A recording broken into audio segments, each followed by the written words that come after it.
अशा काही स्पेसिफिक अडचणी तुम्हाला मेन्शन करायला आवडतील का, की ज्या जास्त दिसतात आत्ताच्या ह्या सगळ्या बायकांमध्ये, ज्या मॉडर्नायझेशनच्या अंडर काम करतात किंवा स्ट्रेस हँडल करतात?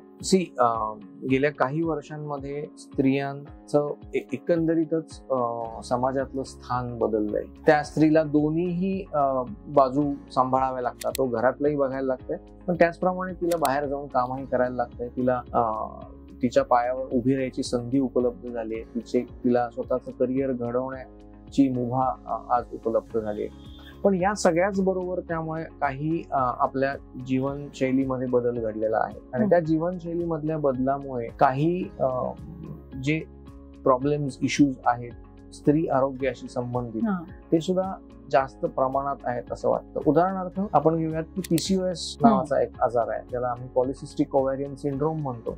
याच्याविषयी काही वर्षांपूर्वी ऐकलंही जात नव्हतं आणि आज इतक्या जास्त प्रमाणामध्ये आपल्याला तो दिसतोय. This is probably because of the lifestyle change जी आपल्याकडे आलेली आहे.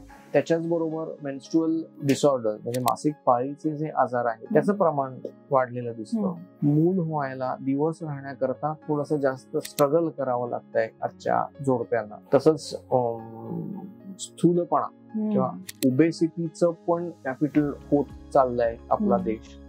त्यामुळे असे क्रोनिक डिसीजेस पण आहेत आणि या सगळ्याचा कुठेतरी परिणाम आपल्या मानसिक आरोग्यावरती पण होतोय.